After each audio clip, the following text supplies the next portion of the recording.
Αντικειμενικά είναι όντως δύσκολες οι καταστάσεις. Έβαζα πάντα τουλάχιστον το 10% των χρημάτων μου, του μηνιαίου μου μισθού, στην άκρη. Ναι, αλλά κέρδισες την ελευθερία της επιλογής. Δεν χρειάζεται να πάω κι εγώ στο in μαγαζί που πάνε όλοι. Σίγουρα θα πρέπει να βρεις μια δεύτερη δουλειά. Η επένδυση φαίνει πλούτο, όχι η αποταμίευση.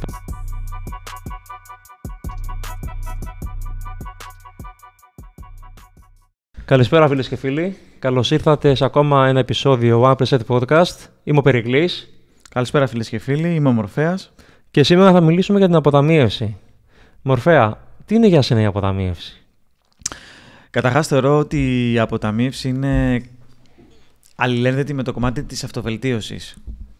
Έχουμε αναφέρει ότι στόχος μας είναι να φτάσουμε στο δικό μας 1%. Οπότε έχουμε την αυτοβελτίωση σαν κάτι πολύ ιερό και σημαντικό. Και θεωρώ ότι είναι απαραίτητο, είναι αλληλένδετα αυτά τα δύο. Οπότε θα έλεγα ότι είναι ουσιαστικά όταν προσπαθείς, έχεις μια ανάγκη εκείνη τη στιγμή να εκπληρώσεις παρορμητικά κάτι, να καταναλώσεις και προκειμένου να ανταμείψεις τον μελλοντικό σου εαυτό, μπορείς να πεις όχι. Το βλέπεις δηλαδή σαν μια ανταμοιβή στο μελλοντικό Μορφέα. Δεν το βλέπεις σαν μια καταπίεση στο σημερινό Μορφέα. Όχι απλά θεωρώ ότι δεν είναι καταπίεση, θεωρώ ότι είναι ελευθερία. Είναι πολύ σημαντική αυτή η διαφορά. Έχω δει κάτι βιντεάκια που κάνουν στο YouTube και περνάνε, και ρωτάνε περαστικοί πόσα λεφτά έχετε στον τραπεζικό σας λογαριασμό. Και άλλοι λένε 1.000 ευρώ, άλλοι λένε 2.000, άλλοι λένε 0. Πολλοί λέγανε 0. Και λέω ρε μαλάκα. Άμα εξαιρέσουμε περιπτώσεις οι οποίοι όντως, μπορεί κάποια νέα παιδιά να στηρίζουν την οικογένειά τους, πώς γίνεται να έχεις 0 ευρώ? Και δεν στο λέω σαν κάποιος ο οποίος έχει πάρει τα μεγάλα, τα paychecks, ας πούμε. Στο λέω σαν κάποιος ο οποίος έπαιρνε 450 ευρώ το μήνα και τα 50 ευρώ πηγαίνανε στην άκρη. Ναι. Και με βλέπανε οι γονείς μου και μου λέγανε Περικλή, γιατί μην βάζεις 50 ευρώ στην άκρη, αφού παίρνεις λίγα τώρα. Θα βάλεις μεθαύριο. Και τους έλεγα είναι mindset. Πώς θα βάλω εγώ λεφτά μεθαύριο στην άκρη, αν δεν βάλω σήμερα? Αντικειμενικά είναι όντως δύσκολες οι καταστάσεις. Από θέμα μισθών. Δηλαδή είναι μια πολύ καλή δικαιολογία να μην βάλεις στην άκρη λεφτά. Όμως είναι μια δικαιολογία. Αν δεν σε έχει χτυπήσει το reality, ας πούμε, δηλαδή να έχεις ένα παιδί ή να μένεις μόνος σου και να έχεις παντρευτεί, αν δεν έχεις κάνει κάτι τέτοιο ή δεν έχεις κάποιο πρόβλημα υγείας, κάτι που να σου τρώει λεφτά το οποίο να μην το ελέγχεις, τότε είναι επιλογή το να μην βάζεις λεφτά στην άκρη. Δηλαδή είμαι σίγουρος ότι χαλάς λεφτά σε πράγματα τα οποία δεν είναι βιολογικές ανάγκες μέσα στο μήνα και θα μπορούσες να τα βάζεις στην άκρη. Θεωρώ λοιπόν, άμα εξαιρέσουμε αυτές τις περιπτώσεις, όπως είπες, με την οικογένεια και με τις ακραίες συνθήκες, η πλειονότητα βρίσκεται στην κατάσταση που είναι οικονομικά αμόρφωτη. Αυτή είναι η αλήθεια. Έτσι θεωρώ εγώ. Δεν γίνεται να μην βάζεις κάτι στην άκρη. Είναι βασικό προαπαιτούμενο και είναι mindset. Αν σου τύχει κάτι δύσκολο στη ζωή σου, άμα έχεις λεφτά στην άκρη, δεν πανικοβάλλεσαι. Ενώ αν δεν έχεις, παγιδεύεσαι. Γίνεσαι ξαφνικά δούλος στο paycheck μήνα με το μήνα. Πώς πήρες την απόφαση να φύγεις από την εταιρεία που δούλευες και να κάνεις κάτι δικό σου? Εγώ έβαζα λεφτά στην άκρη από τότε που ήταν 450 ευρώ. 50 ευρώ έβαζα πάντα τουλάχιστον το 10% των χρημάτων μου, του μηνιαίου μου μισθού, στην άκρη. Όταν έφυγες από την εταιρεία, είχες λεφτά στην άκρη. Είχες μαζέψει λεφτά. Δεν μπορούσα να φύγω αλλιώς. Δεν μπορούσες να φύγεις. Αυτό είναι η απόδειξη αυτού που λες. Για να μπορέσεις να φύγεις, θα πρέπει να έχεις οπωσδήποτε κάτι στην άκρη. Άμα έφευγα και δεν είχα λεφτά στην άκρη, θα πρέπει να χτυπήσω την πόρτα της μητέρας μου και του πατέρα μου και να τους έλεγα: μπορείτε να με στηρίξετε λίγο? Μπορεί να με στηρίζανε οι άνθρωποι, δεν έχει σημασία. Αλλά γιατί να με στηρίξουνε? Αλλά εγώ έχασα πράγματα όταν έβαζα λεφτά στην άκρη. Κατάλαβες, πράγματα που έχουν πάει ταξίδια φίλοι μου που δεν έχω ακολουθήσει, ας πούμε. Σωστό. Ναι, αλλά κέρδισες την ελευθερία της επιλογής. Εντάξει, μετανιώνω ακόμα για κάποια ταξίδια. Θα ήθελα να τα είχα πάει. Τώρα να βλέπω, ας πούμε, ότι ίσως θα με έπαιρνε να είχα χαλάσει λίγα παραπάνω. Καταλαβες. Αλλά. Ότι μπορεί να ήσουν λίγο ακραίος, ας πούμε, στην αποταμίευση. Εντάξει, δεν ξέρω αν ήμουν ακραίος. Γιατί τότε, ας πούμε, που είχα απορρίψει ένα ταξίδι που μου άρεσε πάρα πολύ στην Κούβα και έπρεπε να χαλάσουμε. Δεν θυμάμαι πόσα λεφτά. 2-3 χιλιάρικα. Πες 2 χιλιάρικα, ρε παιδί μου. Τότε είχα στην άκρη γύρω στα 3,5. 4-3,5. Και τα 2 χιλιάρικα να τα δώσω, ένιωθα ρε φίλε, εγώ τα μαζεύω τόσο δύσκολα. Βέβαια, εν τέλει τα επόμενα 2 μπήκανε πολύ πιο εύκολα στην άκρη. Γιατί μεγάλωνε και ο μισθός, ξέρω εγώ, μεγάλωνε οι πηγές εισοδήματος, οπότε δεν ήταν κάτι τρομακτικό. Ναι. Αλλά τότε το απέρριψα γιατί είχα δει πόσο κόπο είχα βάλει και λέω δεν μπορώ να τα χαλάσω όλα μέσα σε μια εβδομάδα. Κοίτα, είναι δεδομένο ότι θα στερηθείς κάποια πράγματα. Δηλαδή, κάποια πράγματα είναι καταναλωτικές ανάγκες, κάποια αγαθά που ενδεχομένως αγοράζουμε. Κάποια άλλα είναι. Δεν είναι ακριβώς αγαθά, αλλά είναι εμπειρίες. Όπως π.χ. ταξίδια. Και αυτά θα πρέπει να τα θυσιάσεις σε έναν βαθμό. Για να μπορέσεις να. Άμα το δεις λίγο πιο μακροπρόθεσμα όμως, δεν είναι κατά την άποψή μου τόσο μεγάλη θυσία. Δηλαδή, όλοι το βλέπουν λίγο πιο βραχυπρόθεσμα. Και όταν λέω βραχυπρόθεσμα, μπορεί να εννοώ και τα 2-3 χρόνια. Αν εσύ μπορέσεις δηλαδή να βγάλεις κάποια λεφτά και να τα επενδύσεις είτε σε κάποιο asset, είτε αυτό το asset μπορεί να είναι και ο ίδιος ο εαυτός, τέλος πάντων, και να σου φέρει κάποια άλλα χρήματα εντός τριετίας ή τετραετίας ή πενταετίας, μετά εξασφαλίζεις διακοπές. Και εξασφαλίζεις διακοπές μέσω των asset σου. Δηλαδή, άμα το δεις πιο μακροπρόθεσμα. Εγώ συμφωνώ σε αυτό που λες. Και επίσης να πούμε ότι η επιλογή του να μην πας σε ένα ταξίδι για να αποταμιεύσεις δεν είναι τόσο κακή αν σκεφτείς ότι στο μέλλον που θα έχεις περισσότερα χρήματα μπορείς να πεις ναι σε ένα ταξίδι που άλλοι θα πούνε όχι, δεν μπορώ να πάω. Ναι, απλά εδώ πέρα ο αντίλογος που δεν είναι εύκολο να αντιπιχειρήσεις σε αυτό είναι ότι τώρα είσαι νέος. Μετά θα έχεις άλλα προβλήματα. Μετά σου λένε ότι ενδεχομένως θα έχεις και κινητικά προβλήματα, δεν θα έχεις την ίδια ενέργεια και την ίδια υγεία να πας. Δεν είπα να πάω στα 70 μου, ρε φίλε, αλλά εγώ βλέπω, ας πούμε, τη μητέρα μου μια χαρά θέλει να πηγαίνει και να κάνει. Γιατί να μην θέλω κι εγώ, ας πούμε. Επειδή ξέρεις πόσα πράγματα δεν μπορώ να κάνω αύριο. Οικογένεια. Ότι μετά, ας πούμε, που θα είσαι δεσμευμένος, ας πούμε, σου λένε να κάνεις διακοπές με την οικογένεια. Δεν θα μπορείς να τα κάνεις μόνος σου. Θα σου απαντήσω κι αυτό. Αν έχεις λεφτά στην άκρη και έχεις μωρά παιδιά, διακοπές δεν κάνεις εύκολα. Άμα έχεις μια οικονομική δυνατότητα, θα πας σε ένα all-inclusive ξενοδοχείο κάπου διακοπές. Και αυτό είναι κάτι. Από να πας σε ένα Airbnb που θα δίνεις 80 ευρώ τη μέρα, να καταφέρεις να πας σε ένα all-inclusive, ξέρω εγώ. Και αυτό δεν είναι μια βοήθεια. Ναι. Για την τότε κατάσταση σου. Όχι, χάνεις το ταξίδι, αλλά κερδίζεις κάτι άλλο. Και διαφωνώ ότι δεν μπορούμε να πάμε ένα ταξίδι και όταν μεγαλώνεις. Δηλαδή, εγώ βλέπω ανθρώπους, βλέπω νέα ζευγάρια με παιδιά που όταν τα καταφέρουν και βρίσκουν χρόνο, πάνε ρε παιδί με ένα τρίμερο ταξίδι. Δεν είναι και τίποτα. Ίσως αυτό να το λένε και κάποιοι που απλά δεν θέλουν οικογένεια. Κατάλαβες. Δηλαδή σκέφτονται τον εαυτό τους μελλοντικά, ότι εγώ θα βγάλω λεφτά και θα πάω ουσιαστικά με την οικογένειά μου τότε. Ενώ εγώ θέλω να πάω τώρα που είμαι ελεύθερος και είμαι νέος. Και... Γιατί να πάω να είσαι ελεύθερος, ας πούμε. Εμένα δεν μου αλλάζει κάτι. Ίσως αυτοί δεν θέλουν απλά να κάνουν οικογένεια. Δεν έχει να κάνει δηλαδή με το οικονομικό. Εντάξει, ναι. Δηλαδή, εγώ έτσι όπως το φαντάζομαι, ταξίδια που έχω χάσει, δεν λέω γιατί να μην τα κάνω, ας πούμε, σε 2 χρόνια. Π.χ. λέω τώρα είμαι καλύτερα με την κοπέλα μου. Γιατί όχι, ας πούμε. Πρέπει να πάω εκεί και να μεθύσω και να κάνω ένα party life, ας πούμε, ξέχαστο. Εγώ δεν έχω τέτοια ανάγκη. Εντάξει, πιο νεανικής ηλικίας άνθρωποι θεωρώ ότι κάπως έτσι θα το σκέφτονται. Πιο νεανικής ηλικίας όμως, 18 με 22-23, δεν δουλεύουν κιόλας για να έχουν και την αποταμίευση, ας πούμε. Οι περισσότεροι δεν έχουν σταθερή δουλειά. Πάω δουλεύουν ξένοι σε καλοκαιρινά για να βγάζουν έξοδά τους και είναι πολύ φιλότιμο αυτό. Αλλά δεν είναι ότι έχουν σταθερή δουλειά για να τους βάλουμε στην εξίσωση. Δεν μπαίνει στην εξίσωση αυτή να δεν δουλεύει σταθερά. Ναι. Λοιπόν, κάπου εδώ θα ήθελα να πω ποιο είναι το μοτίβο αποταμίευσης που έχω ακολουθήσει εγώ μέσα στα χρόνια.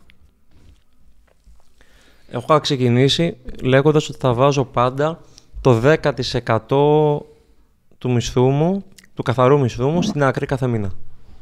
Okay. Οπότε ας υποθέσουμε ότι αυτός ο μισθός είναι πάντα 1.000 ευρώ το μήνα, ρε παιδί μου, πάρουμε ένα στρογγυλό ποσό. Τα 100 ευρώ μπαίνανε πάντα στην άκρη. Και όταν λέω στην άκρη, μπαίνανε σε ένα λογαριασμό που ο μόνος τρόπος για να κουμπίσω αυτά τα λεφτά θα έπρεπε να ήταν κάποιο θέμα υγείας ή κάτι ακραία έκτακτο. Π.χ. να έχω το αυτοκίνητό μου να το πάω για απόσυρση και να πρέπει να πάρω κάτι άλλο. Δεν ξέρω. Αυτό το εφάρμοζες και όταν έπαιρνες τον πολύ χαμηλό μισθό που είχες πρωτοξεκινήσει. Στα 450 ευρώ. Έβαζες 45 με 50 ευρώ. Έβαζα 50 ευρώ. Δεν σηκώνουμε μόνο το τάλιρο. Έβαζα 50 ευρώ στην άκρη το μήνα. Εντάξει, και σε ένα χρόνο είχα στην άκρη πάνω από 600 ευρώ. Είχα βάλει. Παιδί μου, δεν είναι πολλά. Ποσοστιαία δεν είναι πολλά.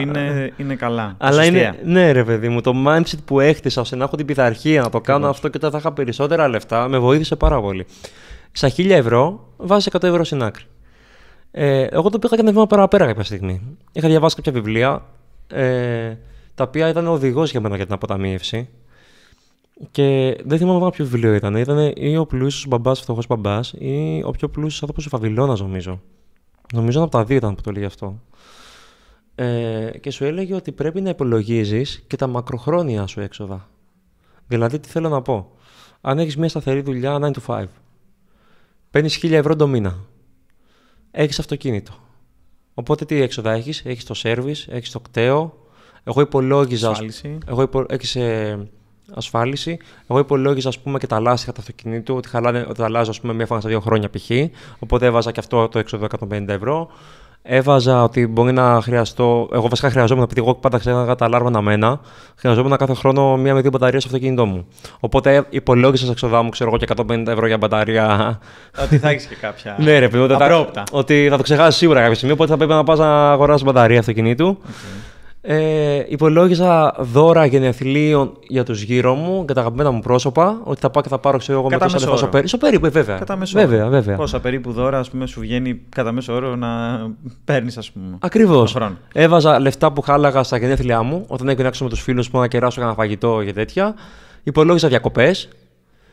Υπολόγιζα γιατρούς, όχι σε ακριβές σημείο. Πολύ στο περίπου. Γιατρία, ας πούμε, το υπολόγιζα τελείως φλού, γιατί γενικά δεν πάω και εύκολα. Ότι θα επισκεφτώ μια φορά το τρίμηνο, λέγω τώρα. Ας πούμε, 100 ευρώ το τρίμηνο. Νομίζω ότι δεν έβαλα πολλά. Νομίζω έβαλα γύρω στα 2 εκατοστάρικα το χρόνο. Στο σύνολο κιόλας. Και παραπάνω. Στην τριετία. Όχι, στο έτος. Το κάθε έξοδο που υπολόγιζα ήταν με βάθος χρόνου. Αλλά ας πούμε στα λάστιχα που σου είπα ότι μπορεί να μου χαλάγανε σε 3 χρόνια και να πλύνω 300 ευρώ, το έκανα για 100 ευρώ αυτό. Αναγωγή στο χρόνο. Μπράβο. Έβαζα τα δώρα που σου είπα για την ανιψούλα μου, έβαζα ό,τι έξοδο είχα, ρε παιδί μου. Okay. Για ρούχα έβαζα, για shopping therapy, ας πούμε, π.χ. 300 ευρώ το χρόνο. Όσα έχει ανάγκη ο καθένας, ρε παιδί μου. Εγώ δεν είχα ανάγκη, άλλος μπορεί να θέλει να βάλει 700, όσα θέλει βάζει. Και όλα αυτά τα έκανα δια 12. Ή μπορούσε κάποιος να τα κάνει και δια 14, θέλει, αν υπολογίσουμε ότι έχεις και το δώρο των Χριστουγέννων και το επίδομα το καλοκαιριού και το Πάσχα. Πρέπει να το υπολογίσεις, αν το έχεις. Εγώ το έβαζα δια 12, ώστε τι ήθελα εγώ να κάνω, όταν θα μου έρθει το δώρο των Χριστουγέννων, να πω: όπα, μαγκά μου, έχω ένα μισθό στην τσέπη. Έξτρα. Το κάνω ό,τι θέλω. Καταλαβες. Αποταμίευα από τους 12 μισθούς. Όταν λες ότι θέλεις, εννοείς επιθυμίες. Εγώ προσωπικά το βάζα στην άκρη. Okay. το μεγαλύτερο ποσό. Άλλος μπορεί να θέλει να πάει να περάσει καλά με την κοπέλα του ένα διήμερο. Γιατί για μένα το δικαιούσε. Έχεις αποταμιεύσει ήδη. Καταλαβες. Ναι. Οπότε τι κατέληγα να κάνω στο τέλος του χρόνου. Από τα 1.000 ευρώ, πώς μου είχε βγει εμένα, στο περίπου θα το πω τώρα. Να πω κάτι, να διευκρινίσω κάτι σημαντικό που θεωρώ. Λίγο για τον κανόνα των 50-30-20. Που είναι κάτι πολύ βασικό. Το 50% του μισθού σου λέει αυτός ο κανόνας ότι το καταναλώνεις στις βασικές σου ανάγκες, ένδυση, ρουχισμό, δηλαδή φαγητό και στέγη. Μετά το 30% το καταναλώνεις στις επιθυμίες σου, γι' αυτό σε ρώτησα για επιθυμία, να βγεις έξω, να πιεις, να πας ταξίδια, όλα αυτά που είπαμε είναι επιθυμίες. Και το 20% είναι η αποταμίευση, παύλα επένδυση στον εαυτό σου. Είναι το ίδιο κεφάλαιο. Οπότε γι' αυτό σε ρώτησα για τις επιθυμίες εσένα. Ναι. Εσύ και αυτό το κομμάτι λοιπόν, το δώρο των Χριστουγέννων, το 13ο και 14ο μισθό, το έπαιρνες και το έβαζες στο 20%. Ναι, το 70% του μισθού σίγουρα. Το υπόλοιπο 30% τώρα δεν θυμάμαι. Μπορεί και να χάλαγα και κάτι. Δεν θυμάμαι καθόλου. Okay.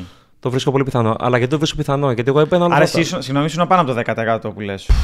Αποταμίευες από τα 450 ευρώ, αποταμίευες περισσότερο από το 10%. Αυτά δεν είναι λεφτά. Γιατί έχω υπολογίσει πόσα διακοπές. Έχω υπολογίσει έξω. Αυτά δεν είναι αποταμίευση, φίλε.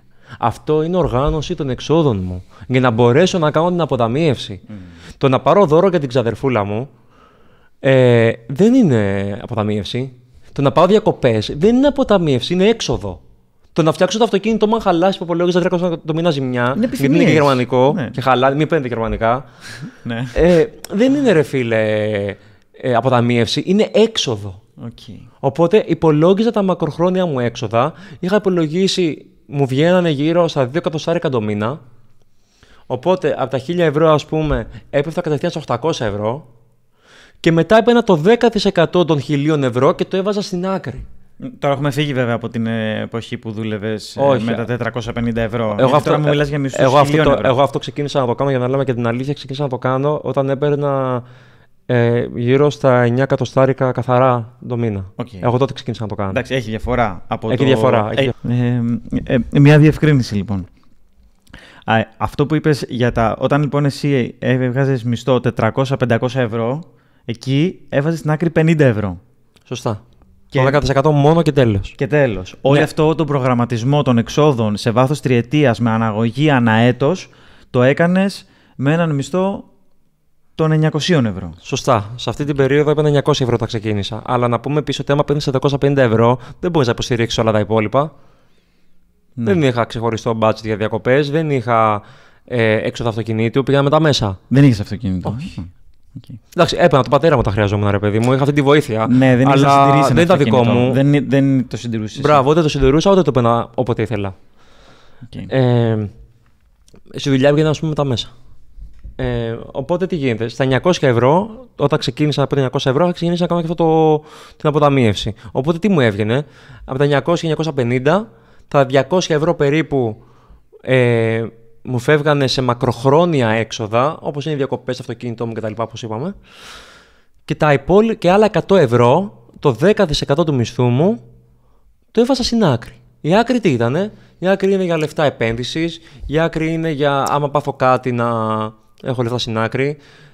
Άμα χρειαστώ να αγοράσω αυτοκίνητο, το υπολογίζω και αυτή την αποταμίευση μέσα, γιατί αυτό δεν βγαίνει ξεχωριστά το μισθό σου. Σεμινάρια ενδεχομένως. Σεμινάρια. Βιβλία, σεμινάρια. Αλλά το κυριότερο απ' όλα. Όχι, τα βιβλία τα είχα απολογίσει στα μακροχρόνια μου έξοδα. Είχα απολογίσει και βιβλία. Ναι. Είχα απολογίσει τα πάντα. Ότι θα πάρεις και βιβλία και θα διαβάσεις σίγουρα. Ήξερα ότι θα πάρω και βιβλία να διαβάσω. Οπότε τα είχα απολογίσει. Ακραίο. Οπότε ρε φίλε. Δεν θα το έβαζα, ας πούμε, εγώ αυτό. Θα το έβαζα γενικά τα σεμινάρια και αυτά θα τα έβαζα στο 10%. Γιατί θα θεωρώ ότι είναι στο κομμάτι της επένδυσης. Απλά δεν επενδύεις σε asset. Επενδύεις στον εαυτό σου. Ισχύει αυτό. Δεν επενδύεις σε κάποια μετοχή ή σε κάποιο ακίνητο. Θα το συνεχίσω και αυτό να σου πω. Οπότε ρε φίλε, είχα καταλήξει να έχω το 10% του μισθού μου ξεχωριστά, να κάνω την αποταμίευσή μου και για το μέλλον και για την περίπτωση άμα θέλω κάποια στιγμή να αφήσω τη δουλειά μου να δοκιμάσω κάτι καινούριο. Και είχα τα άλλα τα λεφτά που μου φύγανε μισό χρόνο. Το καλό σενάριο ποιο ήταν? Ότι όταν ερχόταν ένα μικρό έξοδο, τύπου να πάρω ένα βιβλίο, δεν καθόμουν να το τραβήξω από την άκρη. Τα παίρνα το μισθό μου που πληρωνόμουν. Οπότε στο τέλος του χρόνου, από τα λεφτά που βάζα στην άκρη, πάντα μου περισσεύανε κάποια. Επιπλέον. Γεια σου. Και βέβαια κάποια είχα δύο επιλογές. Ή θα χάλαγα λεφτά, ή θα τα βάλω και αυτά στην άκρη. Εγώ επέλεγα ένα κομμάτι να το χαλάσω. Έχω κι εγώ πάθει, ρε φίλε, που μου αρέσουν να κάνω κάποιες ασχολίες και αυτά. Οπότε ένα ποσό το χάλαγα και ένα υπόλοιπο ποσό το αποταμίευα και αυτό. Και εκεί που έδωσε το γλυκό για μένα ήταν όταν είχα ξεκινήσει και ένα side hustle, ας πούμε, κάτι με τα Airbnb που έκανα τότε. Και ακόμα, αλλά τότε ήταν side hustle. Και έπεσε χρήμα εκεί. Και είχα κάποιο εξτρά εισόδημα αρέσει το χρόνο. Εντάξει, ναι. Και αυτά τα λεφτά όμως, φίλε, δεν έχω πιει ούτε ένα καφέ με αυτά τα λεφτά. Αυτά τα λεφτά το έλεγα, ήταν καθαρά για έξοδα side hustle. Δηλαδή, άμα είχα έξοδο είτε βενζίνες, είτε έπρεπε να πάω κάποιο επαγγελματικό ραντεβού, λέγω τώρα, είτε να αγοράσω κάποιο βιβλίο, κάποιο εργαλείο, κάποιο tool να μάθω, ήταν μόνο για τέτοια έξοδα. Δεν τα άγγιζα αυτά τα λεφτά. Νομίζω ότι δεν τα άγγιξα ποτέ μου. Οπότε και αυτό με βοήθησε, γιατί είχα ανοίξει ένα ξεχωριστό τραπεζικό λογαριασμό στην Πειραιώς τότε που χρησιμοποιούσα, τα οποία τα είχα ονομάσει λεφτά Airbnb. Ναι. Οπότε ό,τι έμπαινε από εκεί μέσα δεν έβγαινε παρά μόνο για έξοδο του ιδίου. Και αυτό πάλι με σκοπό να έχω τη δυνατότητα να φύγω από τη δουλειά μου χωρίς να έχω το στρες ότι έχω μόνο ένα μήνα διαθέσιμο στη ζωή μου. Όχι, δεν έχω ένα μήνα διαθέσιμο, έχω πολύ παραπάνω. Όχι άπειρους, αλλά βιώσιμους. Θέλω να σου πω λίγο κάτι για μένα. Να μου πεις την άποψή σου. Δεν ξέρω αν είμαι ο μόνος που το έχει πάθει. Γιατί έτσι όπως μου περιγράφεις τη δικιά σου κατάσταση, θεωρώ ότι και εσύ το πάθαινες αυτό. Εγώ δεν έχω κάνει καταγραφή εξόδων. Ποτέ. Οκ, και εγώ μια φορά έχω κάνει. Μου έχει τύχει να κάνω, ας πούμε, για ένα μήνα. Ναι, αυτό. Μου έχει τύχει να κάνω για 2 μήνες. Το πολύ. Είναι καλό για ένα μήνα και να ξέρεις τι χαλάς. Γενικά είναι πολύ σημαντικό να ξέρεις. Είναι πολύ σημαντικό να ξέρεις και αυτό που είπες. Δηλαδή ασφάλειες αυτοκινήτου. Τρελό ποσό. Και όλα τα πάγια έξοδα που έχεις στο χρόνο, στα 2 χρόνια, στα 3 χρόνια. Όλα αυτά δεν τα έχω κάνει με χαρτί και στυλό. Τα έχω κάνει στο μυαλό μου. Το θέμα όμως ποιο είναι? Ότι βάζω υπερβολικά συντηρητικές τιμές.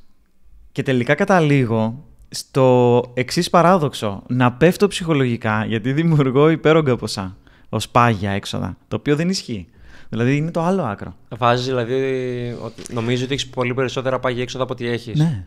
Δηλαδή, όχι, τα πάγια, εντάξει, λίγο πολύ ξέρεις πόσα είναι, αλλά τα βάζεις όλα λίγο προς τα πάνω κάθε φορά. Εντάξει, ίσως δεν θα έπρεπε να τα βάζεις λίγο προς τα πάνω. Ναι, και τελικά καταλήγω, ας πούμε, και βγάζω πολλά και μου μένουν πάντα λίγο περισσότερα το μήνα. Οπότε αυτό με ρίχνει λίγο εκείνη τη στιγμή. Νιώθω ότι κάτι πρέπει να κάνω. Κατάλαβες ότι ξέρεις κάτι, ο μήνας σου μπαίνει και βγαίνει και είσαι πιο πιεσμένος από ό,τι είμαι στην πραγματικότητα. Οπότε αυτό με παρακινεί για να δουλέψω πιο σκληρά, ας πούμε, ή πιο έξυπνα για να βγάλω ακόμα περισσότερα. Το οποίο τελικά μήπως είναι τρίπλα. Δηλαδή όλο αυτό που κάνεις που στρογγυλοποιείς το ποσό και το πας προς τα πάνω, μήπως είναι τρίπλα που κάνεις, λίγο για να σε πιέσεις, να ξέρεις. Ρε φίλε, εμένα δεν με πειράζει να με πιέσω με αυτήν την έννοια που λες, γιατί σου ξαναλέω ότι προσπαθώ να υιοθετώ το mindset ότι οτιδήποτε δεν είναι βιολογική ανάγκη δεν χρειάζεται να το καταναλώνω. Το χρήμα δεν είναι για να το φλεξάρουμε, είναι για να μας υπηρετεί. Δεν χρειάζεται να πάω κι εγώ στο in μαγαζί που πάνε όλοι. Άμα έχω ένα στόχο και χρειάζομαι τα λεφτά μου, ρε φίλε. Δεν χρειάζεται να πάω εγώ εκεί, να πάρω κι εγώ την πελβεντήρα μου και να ανεβάσω και να πάρω λίγο hype από άτομα τα οποία εκτιμάνε αυτή την πράξη. Υπάρχουν βέβαια επαγγέλματα που βοηθάει, ας πούμε, το να πουλήσεις και υλικά αγαθά. Λέω τώρα, δηλαδή να σκάσουμε, ας πούμε, με ένα καλό αμάξι. Υπάρχουν επαγγέλματα που τα εξυπηρετεί αυτό, το luxury. Άμα είναι για δουλειά, εγώ υποστηρίζω τα πάντα. Δηλαδή και την υπερβολική χρήση των social media. Άμα είναι για η δουλειά όμως, όχι για να ικανοποιήσεις το εγώ σου και να το πληρώσεις αυτό αύριο. Γιατί όταν δεν βάζεις λεφτά στην άκρη, λες όχι στο μελλοντικό σου εαυτό. Και λες ναι σήμερα σε μία βραχυπρόθεσμη ανάγκη που σε καταστρέφει στην ουσία. Και δεν χτίζεις και εμπιστοσύνη στον εαυτό σου. Ισχύει, δεν σέβεσαι τον εαυτό σου. Είναι και θέμα αυτοεκτίμησης. Ρε φίλε, εγώ καταλαβαίνω όντως τα λεφτά που παίρνουμε σαν Ελλάδα δεν είναι καλά. Okay. Δεν είναι καλή μισθή. Αλλά μην το χρησιμοποιούμε σαν δικαιολόγια για να μην κάνουμε τα απαραίτητα. Τώρα κάποιος θα το δει και θα πει: ρε μάγκα, έτσι όπως τα λες, με τα 950 ευρώ και βάλεις τόσα λεφτά στην άκρη, μάλλον δεν έμενες μόνος σου. Σωστά. Μάλλον στα πληρώναν όλα. Μάλλον δεν έμενες. Είναι πολύ σωστή παρατήρηση να πει κάποιος ότι δεν έμενα μόνος μου. Είναι η αλήθεια. Πλήρωνα τα έξοδα του σπιτιού μου, αλλά δεν έμενα μόνος μου. Okay. Και δεν υπάρχει περίπτωση να έφευγα να μείνω μόνος μου. Γιατί για να φύγω να μείνω μόνος μου, πρώτα θα αποταμιεύα και μετά θα πήγαινα να μείνω μόνος μου. Αν δεν είχες καθόλου τη δυνατότητα να μείνεις μόνος σου από την πρώτη στιγμή, δεν υπήρχε ποτέ αυτή η δυνατότητα. 18 χρονών σου λέγανε έφυγες. Καλή τύχη, ξέρω. Ρε φίλε, τότε εκεί θα κράταγα απλά για αρχή τουλάχιστον, θα κράταγα το κανόνα μόνο του 10%. Ας πούμε. Άμα κάποιος μένει μόνος του, ένα άτομο, έχει σημασία ένα άτομο, θα κράταγα σίγουρα τον κανόνα ότι απλά αποταμιεύω το 10%. Μπορεί το υπόλοιπο. Θα το υπολόγιζα, αλλά ρε φίλε, εγώ είμαι άτομο το οποίο δεν θα φρόντιζα να μειώσω πάρα πολύ τα έξοδά μου. Συγκατοίκηση. Είμαι υπέρ της κατοίκησης, άμα μπορεί δηλαδή, να το κάνει. Δηλαδή, θέλω να πω ότι όταν θεωρώ ότι έχεις φτάσει στο σημείο που κρίνεις κάποιον έτσι όπως περιγράψαμε πριν για σένα, δηλαδή κάποιος, ας πούμε, σε σχολιάζει και σου λέει ότι εσύ με 900 ευρώ έχεις την πολυτέλεια, αφού δεν νοικιάζεις σπίτι, ναι, να αποθηκεύεις 10%. Εγώ πώς θα το κάνω που πρέπει να νοικιάζω? Θα σου πω, η ερώτησή μου είναι πρώτον, πρέπει να νοικιάζεις? Δεν έχει που να μείνει. Είναι δεδομένο αυτό. Είναι πολύ σημαντικό. Απλά εδώ τώρα πέφτει στο τραπέζι αν μπορεί να το κάνει με κάποιον άλλον μαζί. Άμα πρέπει να νοικιάζεις οπωσδήποτε, η πρώτη λύση είναι όντως ο συγκάτοικος. Να μειώσεις λίγο το έξοδο, ρε παιδί μου, και χάνεις λίγο από την ελευθερία σου, αλλά όπως είπαμε, η μισή δεν είναι καλή, δεν σε βοηθάνε στην Ελλάδα για να μείνεις μέσα στην Αθήνα. Οπότε βρίσκεις τον συγκάτοικο. Άμα τον βρεις, μετά ρε φίλε, υπολογίζεις λιγάκι τα καθημερινά σου έξοδα, τη ΔΕΗ σου, το φαγητό σου κτλ., το μισθό σου και βλέπεις τι σου περισσεύει. Τώρα, άμα βγάζεις 600 ευρώ το μήνα, άμα βγάζεις 600 ευρώ το μήνα για πολύ μεγάλο διάστημα, κάτι κάνεις λάθος στην επαγγελματική σου εξέλιξη. Okay. Είναι πολύ normal κάποιος να βγάζει 600 ευρώ το μήνα κάποια στιγμή στη ζωή του, απλά δεν είναι normal να το βγάζει για μεγάλη περίοδο. Δηλαδή, αν είναι για πάνω από χρόνο, για μένα, κάτι κάνεις λάθος. Εκτός και αν δεν είσαι όμως ό,τι και γενικότερα σε χώρο εξειδίκευσης. Αν είσαι εστίαση. Εστίαση. Εγώ ξέρω ότι αποδίδουμε εσείς και βγάζουμε πολύ καλά λεφτά. Καλύτερα και Από μένα σε πολύ καλές στιγμές, ας πούμε. Καλά, εγώ όταν δούλευα εστίαση 4 καλοκαίρια έβγαζα περισσότερα λεφτά από ότι βγάζω μέχρι και σήμερα οριακά. Κατάλαβες. Από την σχολή μου που έχω πτυχία, μεταπτυχιακά και πολλούς τίτλους. Άρα τι λέμε. Και έβγαζα περισσότερα τότε, μέσω κρίσης, στην εστίαση. Ναι, αλλά. Ανειδίκευτος δεν σημαίνει ότι βγάζει λιγότερα λεφτά απαραίτητα. Μπορεί να σημαίνει απλά ότι είναι δυσκολότερη η δουλειά από άποψη φυσικής κούρασης. Εντάξει, αλλά αυτό που λέμε και εστίαση τώρα, εγώ μιλάμε για σεζόν δουλειές που έκανα, ήταν άλλη κατάσταση. Υπάρχουν δουλειές εστίασης που πληρώνουν όντως 700 και 800 ευρώ και πληρώνουν τόσο, δεν πληρώνουν παραπάνω. Πόσες ώρες εσύ? 8 ώρες. Εγώ βλέπω. Πενθήμερο. Υπάρχουν εργασίες. Οκ, 800 ευρώ. Άμα συγκατοικείς με κάποιον και έχεις, πες, πόσο, 6 εκατοστάρικα νίκιο. 3 εκατοστάρικα μαζί με τα υπόλοιπα έξοδα, πες, μαζί και σούπερ μάρκετ και ρεύματα και αυτά. Σίγουρα θα πρέπει να βρεις μια δεύτερη δουλειά. Δεν το συζητάμε. Δεν νομίζω ότι θα πρέπει να το κάνεις. Πάντως δεν είναι λύση για μένα το απλά να το. Δεν μπορείς κάτι πρέπει να κάνεις. Δεν χωράει, δεν περνάει από το μυαλό μου ότι δεν θα κάνεις τίποτα. Ότι απλά θα ζήσεις, ας πούμε, τη ζωή σου. Κατάλαβες. Σαν να μην συμβαίνει κάτι. Ο πληθωρισμός εκτοξεύεται. Ίσως. Βγάζεις 800 ευρώ. Δεν σου φτάνουνε, δεν σου φτάνουνε. Δεν έχεις χρηματορροή, δεν μπαίνουν λεφτά. Δεν βελτιώνεται η μέρα σου. Δεν ξέρω πώς μπορείς να κοιμάσαι. Εγώ δεν θα μπορούσα. Ίσως αν κάποιος βρίσκεται σε αυτή τη φάση, θα πρέπει να δει το επεισόδιο μας με το side hustle. Ναι. Ισχύει. Έτσι, γιατί η αλήθεια είναι ότι όντως 8 εκατοστάρικα δεν φτάνουν. Μαγοί δεν είμαστε να κάνουμε ούτε μαθηματική με τους αριθμούς παπάδες. Το 10% είναι πολύ καλό για να το υπολογίζεις, γιατί ρε φίλε, ακόμα και αν δεν βγαίνει το 10%, άμα σου τύχει ένα πρόβλημα υγείας, πρέπει να έχεις κάτι στην άκρη. Το πιο σημαντικό, το πιο απλό σου λέω από όλα, ρε παιδί μου, έτσι. Ένα θέμα υγείας. Χτυπάς το πόδι σου, σε χτυπάει μια μηχανή, δεν ξέρω, χτυπά ξύλο. Να μην έχεις να πας σε ένα γιατρό. Δεν γίνεται να λέει 0 ο λογαριασμός. Ή να ξεκινήσεις να δανείζεις λεφτά. Τι λες, μαλάκα. Ο καλύτερος τρόπος για να χάσεις φίλους είναι να δανειστείς ή να τους δανείσεις λεφτά. Άνοιξε. Του το έπαρε, φίλε. Δεν πειράζει, άνοιξε. Μα το έπαρε. Το πιο σημαντικό για μένα είναι και το πού χαλάμε τα λεφτά. Δηλαδή, όντως, γιατί δεν κάνεις αποταμίευση. Δεν κάνεις αποταμίευση όντως γιατί δεν βγαίνουν. Θέλω να πω ότι η μισθή, δεν είναι καλή, το ξέρουμε όλοι αυτό. Όλοι περνάμε από αυτό το στάδιο. Λίγοι ευνοούμενοι ξεκινάνε κατευθείαν από καλά ευνοούμενοι, είτε για άλλους λόγους, είτε επειδή και το επάγγελμά τους ίσως έχει πιο πολλή ζήτηση, έτσι. Αλλά άμα πηγαίνεις εσύ στα μπουζούκια, άμα πηγαίνεις στο κλάμπινγκ συνέχεια, ανοίγεις μπουκάλια και μετά λες ρε φίλε, άμα δεν περάσω καλά τώρα που είμαι νέος, πότε θα περάσω καλά. Δεν είναι έτσι. Γιατί να περάσεις καλά στο κλαμπ και να χαλάσεις 100 ευρώ το βράδυ για να κεράσεις 5 κορίτσια ή 5 αγόρια. Εντάξει, το κλαμπ είναι ακραίο παράδειγμα. Δεν είναι αλλά καθόλου υπάρχουν ακραίο. όντως τρόποι που αντικειμενικά μπορείς να περάσεις καλά και στέκει αυτό το επιχείρημα. Δεν είναι ακραίο, γιατί δεν είναι ακραίο. Γιατί ρε φίλε, άμα δεν υπήρχαν τα κλαμπ, θα έχεις η βιολογική ανάγκη να πας στο κλαμπ. Όχι. Όχι, αλλά ο άλλος μπορεί να σου πει ότι θα κάνει ταξίδια, κατάλαβες. Θα σου πει ότι θα πάει μια μονοήμερη, θα πάει μια εκδρομή, θα κάνει κάτι ψυχαγωγικό, θα έχει ένα ακριβό χόμπι. Ο άλλος κάνει τένις, ο άλλος θέλει να κάνει πασία. Λέω εγώ τώρα. Υπάρχουν ακριβά χόμπις. Η άποψή μου θα είναι πολύ hate πάνω σε αυτό. Okay. Δεν ξέρω αν πρέπει να είναι δεκτή. Πες.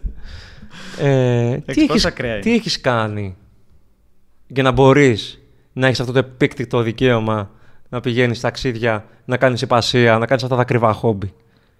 Δηλαδή, αυτή είναι η νοοτροπία που έχουν όλοι οι άνθρωποι, ότι επειδή μας έχουμε γεννηθεί και πατάμε, έχουμε δικαίωμα να έχουμε πρόσβαση σε όλα τα ακριβά χόμπι, σε όλες τις ακριβές διασκεδάσεις.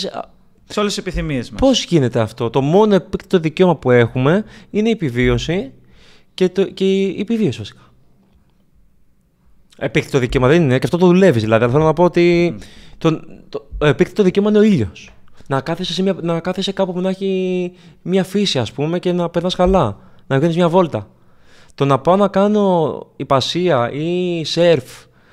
Και εγώ ξέρω πώς θα θέλω να κάνω και δεν τα κάνω. Ναι. Και προσπαθώ να χτίσω τον εαυτό μου για να τα κάνω. Να έχω μια οικονομική ελευθερία για να τα κάνω. Δεν τα κάνω όμως τώρα. Απλά δεν κάθομαι να γκρινιάζω γι' αυτό. Όχι συνέχεια τουλάχιστον. Σίγουρα έχω γκρινιάξει. Υπάρχει ένα επιχείρημα που σου λέει ότι τώρα που είσαι νέος, κατάλαβες. Δηλαδή, υπασία δεν θα μπορέσεις να κάνεις Στα 40 σου λέω. Και τι τώρα. έγινε? Στα 45. Άμα κάποιο ρε παιδί μου το θέλει όντως και είναι όνειρό του η υπασία και έχει σημασία και πόσο θες κάτι, θεωρώ θα μπορέσει να βρει τον τρόπο να κάνει υπασία και να μην καταστραφεί οικονομικά. Δηλαδή δεν είναι δυνατόν. Άμα κατάλαβες, άμα είναι ένα πράγμα αυτό που θες να κάνεις, σίγουρα θα βρεις τον τρόπο. Άμα όμως θες να κάνεις και υπασία, θες να παίξεις και τένις, θες να παίξεις και πάντελ, θες να κάνεις και windsurf. Και θες να βγεις και το βράδυ για ποτάκι στο κλαμπ. Μπράβο, θες να πας και για ποτό. Θες να πας και στο ακριβό εστιατόριο. Και με όλα αυτά, εσύ παίρνεις 800 ευρώ το μήνα και καταργέσαι την ώρα και τη στιγμή που δεν παίρνεις περισσότερα λεφτά. Και δεν αποταμιεύεις από όλα αυτά ούτε 50 ευρώ. Μπράβο. Εκεί. Δεν είναι πρόβλημα. Το πρόβλημα δεν είναι να έχεις ένα πράγμα να θες να κάνεις. Και εμάς το podcast, περίμενε λίγο, ένα ακριβό χόμπι. Έτσι όπως το έχουμε στήσει. Πολύ ακριβό. Έτσι, είναι εκτός budget το χόμπι. Αλλά το έχουμε κερδίσει το δικαίωμα να μπορούμε να το κάνουμε αυτό. Γιατί δεν λέγαμε από πέρυσι θα κάνουμε podcast, αλλά επειδή είμαστε και οι δύο άτομα τα οποία βάζουμε λεφτά συνάχεια και αποταμιεύουμε, έφτασε αυτή η κουβέντα και είπαμε: OK, ας το κάνουμε. Χωρίς να καθόμαστε να το υπεραναλύουμε 1.000.000 ώρες και χωρίς να είμαστε ευκατάστατοι. Ναι, όχι ότι δεν μας λείψανε. Μπράβο. Χωρίς να είμαστε full. Μπράβο, χωρίς να είμαστε ευκατάστατοι. Έχει σημασία αυτό. Δηλαδή δεν μιλάμε από κάποια προνομιούχο θέση. Απλά αυτό, η νοοτροπία του Musk, και απλά βλέπω εγώ συνομιλώντας με νέους ότι χρησιμοποιούν πιστωτικές, η σκεπτική τους είναι να χαλάσουν χρήματα και όχι να αποταμιεύσουν, και είναι πάρα πολύ λυπηρό. Δεν ξέρω, εγώ το συμβουλεύω κόσμο όταν τον βλέπω. Θεωρώ ότι κάποιοι από αυτούς τους ανθρώπους βλέπουν αυτούς που αποταμιεύουν ως ματαιόδοξους. Το έχω ακούσει, δηλαδή το έχω ακούσει και σε μένα να μου το λένε αυτό. Ότι όλο αυτό το να συγκεντρώσει, ας πούμε, πλούτο. Αυτοί για κάποιο λόγο την αποταμίευση την έχουν συνδεδεμένη με τον πλούτο. Ότι για κάποιο λόγο, αν ξεκινήσεις εσύ και αποταμιεύεις, ότι για κάποιο λόγο στόχος σου είναι να υπερπλουτίσεις, δεν ξέρω. Ενώ δεν είναι αυτό. Είναι το mindset. Εδώ μιλάμε για mindset, δεν μιλάμε για χρήματα. Και αυτό καταλήγει στο να θεωρούν λοιπόν ότι είσαι ματαιόδοξος. Η επένδυση φέρνει πλούτο, όχι η αποταμίευση. Η αποταμίευση φέρνει ασφάλεια. Ναι. Που και η επένδυση φέρνει. Εξαρτάται την επένδυση. Αλλά και επένδυση. Και εξαρτάται τι είναι ο πλούτος τώρα. Αλλά έτσι. Και επένδυση για να κάνεις πρέπει πρώτα να αποταμιεύσεις. Η αποταμίευση είναι mindset. Δεν είναι κάποια χρηματική κατάσταση. Αυτό είναι το σημαντικό. Τέλος. Λοιπόν, έχω βάλει εδώ πέρα στο chat. Έχω γράψει λίγο για την αποταμίευση. Και μου έχει γράψει κάποιους τρόπους με τους οποίους μπορείς να την επιτύχεις. Και θα ήθελα να τους σχολιάσουμε, ας πούμε. Γιατί σε κάποια διαφωνώ. Άμα διαφωνείς, μου αρέσει. Διαφωνώ εν μέρη. Δεν θέλω να ρωτάω και το chat για το πώς θα αποταμιεύω τα χρήματά μου. Ναι. Το κάνω πριν από αυτό. Ναι. Ας πούμε, το πρώτο που γράφει εδώ πέρα είναι κατέγραψε τα έξοδά σου. Εντάξει, αυτό το συζητήσαμε. Σε αυτό συμφωνώ. Γιατί όταν το είχα κάνει για να δω πόσα λεφτά χαλάω κυρίως σε καφέδες και τέτοια. Και είχα πάθει σοκ. Έπινα κάθε μέρα καφέ, μίνιμουμ ένα καφέ τη μέρα, πάντα έξω, είτε στο χέρι είτε να κάθομαι. Εγώ διαφωνώ με αυτό, πιο πολύ επειδή ίσως εγώ δεν είμαι πολύ καταναλωτικός. Δηλαδή, εγώ και καφέδες δεν θα πάρω κάθε μέρα απ' έξω, δηλαδή δεν καταναλώνω πάρα πολύ. Okay. Οπότε δεν μπορώ να πω ότι για τα δικά μου στάνταρ ότι είναι απαραίτητο. Παρ' όλα αυτά θα συμβούλευα κάποιον ο οποίος καταναλώνει δεξιά-αριστερά και δεν έχει τον έλεγχο να το κάνει. Ναι. Άμα καταναλώνεις είναι σημαντικό. Αλλά εμένα δεν μου έχει χρειαστεί. Ίσα-ίσα που σου είπα, είμαι και λίγο συντηρητικός. Δηλαδή, εγώ μπορεί να φάω κάτι, ας πούμε, ή να καταναλώσω κάτι μέσα στη μέρα και κατευθείαν θα πω ότι μέσο όρο για κατανάλωση ξέρω εγώ 10 ευρώ. Ενώ μπορεί, ας πούμε, να έχω κατανάλωση 5 ευρώ. Κατάλαβες. Είμαι πάντα συντηρητικός, οπότε δεν μου έχει χρειαστεί να τα καταγράψω. Ξανά, επειδή πάντα στο τέλος του μήνα κάτι μένει όντως στην άκρη. Αν δεν μένει, ίσως είναι απαραίτητο να το καταγράψεις. Χρησιμοποίησε τον κανόνα 24 ωρών. Αυτό έχει ενδιαφέρον, το έχω ξανακούσει. Αν θέλεις να αγοράσεις κάτι που δεν είναι απαραίτητο, περίμενε 24 ώρες πριν το κάνεις. Συχνά η επιθυμία φεύγει και τελικά δεν το αγοράζεις. Δεν το κάνω, αλλά συμφωνώ. Το έχω κάνει υποσυνείδητα βασικά. Σε μεγάλες αγορές, όχι σε μικρές. Το έχω κάνει να θέλω να πάρω, λάπτοπ. σε αγορές άνω των 1.000 ευρώ, ας πούμε. Όχι, σε εκατοντάδες ευρώ θεωρώ μεγάλη αγορά. Εκατοντάδες ευρώ. Το ένα λάπτοπ έτυχε και το είπα. Μπορεί να είναι όντως κάτι τέτοιο. Και σου είχε τύχει δηλαδή αυτό, να σκεφτείς ότι θέλεις να πάρεις κάτι εκατοντάδες ευρώ και να το αφήσεις για 24 ώρες και μετά να μην το αγοράσεις. Οθόνη. Θέλω πάρα πολύ να πάρω οθόνη. Εμένα μου είχε τύχει με ένα φιλαράκι τέλος πάντων, ο οποίος ήταν full γενικά πάρα πολύ καταναλωτικός. Και το είχε εφαρμόσει, θυμάμαι αυτό, έτσι κάποιες φορές και έπιανε full. Και είχε αλλάξει τελείως το... Το ακούω. Πολύ σημαντικό. Βάλε όριο στις μικρές απολαύσεις. Όρισε πόσα θα ξοδέψεις κάθε εβδομάδα σε πράγματα όπως καφές, delivery, διασκέδαση. Συμφωνώ. Αυτά τα λίγα είναι που κάνουν τη μεγάλη διαφορά στο μήνα. Δεν ξέρω αν αυτό είναι υποκειμενικό. Μπορεί άλλο σε σένα δεν θα κάνουν διαφορά. Καταλάβες, στον παλιό Περικλή θα κάνουν διαφορά. Γιατί εγώ κάποτε. Εγώ έχω περάσει φάση που είμαι καταναλωτικός. Δηλαδή, δεν το λέω από μια πλευρά ισχύως που είμαι full πειθαρχημένος πάντα στη ζωή μου. Έχω περάσει τις φάσεις μου που φεύγω από αυτή τη γραμμή, ας πούμε. Έτσι, και όχι απλά φεύγω, έχω παραφύγει. Για τα δικά μου δεδομένα, πρόσεξε. Έχεις πάει και σε κλαμπ. Πουφ. Έχεις πάει. Παλιά, ναι. Έχω παραφύγει, μην τα λέμε όλα.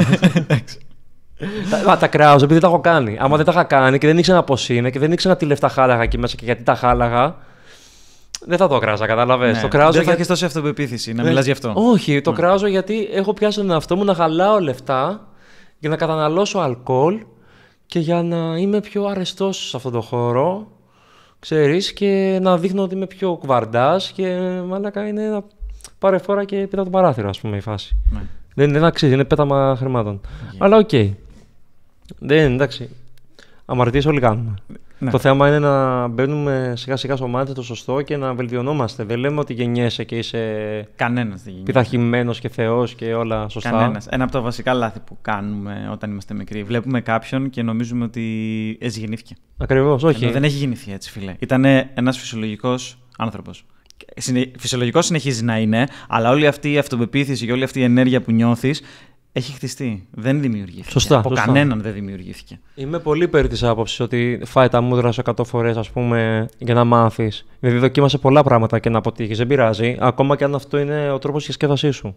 Έτσι χτίζεται η αυτοπεποίθηση, λένε. Η αυτοπεποίθηση χτίζεται από το αίσθημα που παίρνεις όταν επιβίωσες από κάτι τραγικό που σου συνέβη. Ακριβώς, ναι. Αλλά πρέπει να το αντιληφθείς ότι είναι τραγικό. Αν δεν το αντιληφθείς, απλά μένεις και ναλώνεσαι μέσα σε αυτό. Λοιπόν, ένα τελευταίο που θα ήθελα να αναφέρω, που μου βγάζει εδώ πέρα το chat. Μάθε να λες όχι ευγενικά. Όταν η παρέα προτείνει κάτι ακριβό που δεν μπορείς ή δεν θες να υποστηρίξεις, μην νιώθεις ενοχές να πεις όχι αυτή τη φορά. Είσαι ειλικρινής με τα όρια σου και εξασκείς τον σεβασμό προς τον εαυτό σου. Συμφωνώ πάρα πολύ, δυστυχώς. Δεν μου αρέσει να συμφωνώ με μηχάνημα, εκνευρίζομαι. Ναι, ισχύει βασικά. Εκνευρίζομαι.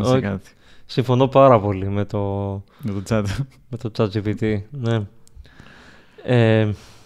Είναι πολύ σημαντικό να λες όχι σε μια κοινωνία που σου λέει να ξοδεύεις για να νιώσεις σημαντικός. Πώς θα αποταμιεύσεις αν δεν πεις όχι σε όλα? Μα από παντού μας χτυπάνε με έξοδα. Πώς θα καταφέρεις να είσαι κομμάτι της παρέας, δηλαδή στο σύνολο? Πώς θα καταφέρεις να μπεις? Δηλαδή, όταν στην παρέα θα πεις όχι, όχι, όχι, με σκοπό του να μην καταναλώσεις και να αποταμιεύσεις, τελικά αυτό θα παρερμηνευτεί στο ότι μπορεί να μην θέλεις την παρέα τους. Όχι, ρε μαλάκα, δεν το δέχομαι αυτό. Δεν δέχομαι η παρέα σου να μην μπορεί να καταλάβει ότι στοχεύεις σε κάτι και για κάποιο λόγο αποταμιεύεις. Δεν γίνεται. Άμα δεν το δεχτεί η παρέα σου, είσαι σε λάθος παρέα. Έχεις και εσύ όμως ευθύνη, γιατί πρέπει να το πεις. Εννοείται ότι πρέπει να το πεις. Εννοείται ότι πρέπει να το πεις και να το μεταφέρεις αυτό σε εκείνους, ώστε να μην σε παρασέρνουν. Δηλαδή, ο φίλος σου τι θα κάνει? Άμα του πεις, αδερφέ, έχω ένα στόχο και αποταμιεύω λεφτά, γιατί εγώ αυτό πιστεύω ότι πρέπει να κάνω και με βοηθάει.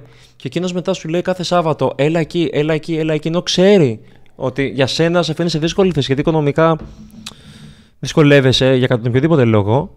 Δεν είναι φίλος σου. Μπορεί να έρθει σπίτι σου ή να σε φιλοξενήσει αυτός και να πιείτε ένα καφέ, ας πούμε, στο σπίτι. Λέω εγώ τώρα, είσαι στο μπαλκόνι, ξέρω, του σπιτιού σου. Εγώ προσωπικά λατρεύω τα μεζοδοπολία, τα χαλαρά. Δηλαδή πάω full σε χαλαρά μεζοδοπολία. Αυτή είναι η φάση μου πλέον. Και δεν είναι και ακριβά. Και ο τρόπος, αυτό που κάνει για να μειώσω τα έξοδα, όταν θέλω να κάνω καλή αποταμίευση, είναι τις καθημερινές. Ποιος μας έχει πει ότι πρέπει να βγαίνουμε συνέχεια τις καθημερινές? Αυτό το πράγμα μόνο στην Ελλάδα. Ναι. Να βγαίνεις όλη την ώρα τις καθημερινές. Και δεν λέω τώρα να βγεις να πιεις ένα καφέ. Έτσι. Δεν μπορεί να το δεχτεί με τίποτα αυτό ο κόσμος. Δεν μπορεί. Γιατί όσο μεγαλώνουμε και τα λεφτά που χαλάμε στα μέρη που πάμε είναι πολύ περισσότερα. Εσύ όταν το λες αυτό σε κάποιον, μπαίνει σε άμυνα. Το έχω παρατηρήσει. Δηλαδή, τι εννοείς, δηλαδή. Ναι, Θέλω να βγω, μου στερείς την ελευθερία. Ναι, θα βγει γιατί δεν έχει κάτι άλλο να κάνει. Θα βγεις εσύ, άμα έχεις δεύτερη δουλειά ή side hustle, κάτι άλλο που χτίζεις, θα βγεις εσύ την Τρίτη το απόγευμα για μπύρα. Αν έχω κάποιον ανώτερο σκοπό, όχι. Αυτό σου λέω. Είναι δυνατόν να έχεις μια δουλειά και να βγεις. Γιατί όταν θα είναι Δευτέρα, Τρίτη, Τετάρτη, θα έχεις το side hustle σου, θα δουλεύεις, θα κάνεις κάτι άλλο για να χτίσεις το εισόδημά σου και θα έρθει η στιγμή να πας μπύρα. Δεν θα πας. Μπορεί να πας μια μέρα. Μπορεί να πας να ξεσκάσεις κάποια στιγμή, ρε παιδί μου. Δεν θα πας όμως σε φάση ότι θέλεις να βγεις. Θα βγεις για να ξεσκάσεις. Και το Σαββατοκύριακο βγαίνεις κανονικά. Okay. Γιατί να βγαίνεις κάθε μέρα. Και πρόσεξε αυτό πάντα υπό την προϋπόθεση ότι δυσκολεύεσαι να κάνεις αποταμίευση. Αν κάνεις αποταμίευση και σου περισσεύουν τα λεφτά σου και γι' αυτά. Και έχεις και ελεύθερο χρόνο. Be my guest. Εννοείται. Και πετυχαίνεις και όλους τους στόχους και τους σκοπούς σου και όλα πάνε τέλεια, ας πούμε, και σε full αυτοεκτίμηση, αυτοπεποίθηση, όλα καλά. Ναι, εννοείται. Να βγεις και καθημερινές, δεν είπαμε αυτό. Εννοείται. Πάντα μιλάμε ότι από τη στιγμή που υπάρχει το πρόβλημα μέσα σου. Και ούτε είναι κακό να γυρνάς και να μου πεις ότι εγώ θέλω να βγαίνω συνέχεια και δεν θέλω να κάνω τίποτα άλλο, αλλά δουλεύω και με μια χαρά. Απλά όταν θα έρθει το μέλλον και θα χρειαστείς κάποια χρήματα, να θυμηθείς τη στιγμή που θα πας στους γονείς σου και θα ζητήσεις βοήθεια. Γιατί ο λόγος που δεν βάζεις λεφτά στην άκρη είναι επειδή ξέρεις ότι κάποιος θα σε βοηθήσει. Αυτό παρατηρώ. Άμα ξέρανε, δηλαδή έχω γνωρίσει παλικάρια τα οποία δεν έχουν βοήθεια και το πώς εξελίσσονται είναι τρομακτικό. Τρομακτικό. Γιατί δεν έχουν τη βοήθεια. Ναι, η πίεση που έχουν είναι... Δεν υπάρχει περιθώρια αποτυχίας για αυτούς. Ναι, δεν υπάρχει περιθώριο. Καταλάβες, γιατί αν αποτύχουν, τι θα κάνουν, θα μείνουν στον δρόμο. Πολύ ισχυρό κίνητρο. Μπράβο. Ενώ οι υπόλοιποι, και βάζω και εμένα μέσα σε αυτό. Γιατί και εγώ αν αποτύχω πλήρως και πάω στους γονείς μου και ζητήσω βοήθεια, θα μου τη δώσουν. Έχεις ένα backup, ας πούμε. Έχω ένα backup. Σου δίνει το plan B. Μου δίνει το plan B, πάντα υπάρχει. Απλά έχω βάλει σαν στόχο στο μυαλό μου να κάνω σαν να μην υπάρχει. Ο Άρνολντ είχε πει σε έναν λόγο τέλος πάντων που είχε βγάλει ότι καλό είναι να μην είσαι plan B. Γιατί σε αποσυντονίζει από το plan A. Okay. Και κολλάει με αυτό που λες. Okay, ναι. Ότι αυτοί οι οποίοι έχουν την ασφάλεια από πίσω, έχουν το plan B, δεν θα τα δώσουν όλα στο plan A. Δεν θα δώσουν τουλάχιστον τόσα όσα μπορούν. Ή όσα έχουν να δώσουν. Θα δώσουν λιγότερα. Ναι, τέλος πάντων, αυτό το επεισόδιο δεν είναι για όποιον δεν θέλει να κάνει αποταμίευση. Δεν είναι για όποιον έχει ένα πολύ ισχυρό plan B και δεν τον νοιάζει καθόλου να κάνει αποταμίευση. Είναι για όποιον καταλαβαίνει κατά βάθος την αξία της και έχει δυσκολευτεί λιγάκι να την εφαρμόσει στη ζωή του. Και άμα μπορούμε να βοηθήσουμε με κάποιο τρόπο, εμείς έχουμε ένα Excel με τον Αντώνη. Όποιος θέλει να πάρει αυτό το Excel με το οποίο έχουμε χωρίσει τα έξοδά μας για την αποταμίευση μέσα στο βάθος χρόνου που ανέφερα πριν, να κάνει ένα like comment από κάτω, ώστε να το στείλουμε. Και άμα το βίντεο αυτό είναι στο YouTube και δεν είναι μόνο κάποιο reel στο Instagram, να μας αφήσει το mail του. Περικλή, εγώ δεν έχω να προσθέσω κάτι άλλο. Έχεις εσύ να προσθέσεις κάτι? Όχι, Μορφέα, δεν έχω κάτι άλλο να προσθέσω. Νομίζω ότι υπεραναλύσαμε. Οπότε, κυρίες και κύριοι, αυτό ήταν το επεισόδιό μας. Όποιος θέλει, ας το κάνει ένα share σε κάποιον φίλο του, ο οποίος μπορεί να δυσκολεύεται και αυτός να αποταμιεύσει, να βρει κίνητρο για αποταμιεύση. Like, subscribe, άμα βρίσκεται το περιεχόμενό μας με το Μορφέα ποιοτικό. Και ήμουν ο Περικλής. Ο Μορφέας. Και αυτό ήταν άλλο ένα επεισόδιο από το 1% Podcast. Καλή σας συνέχεια. Καλή συνέχεια και από μένα.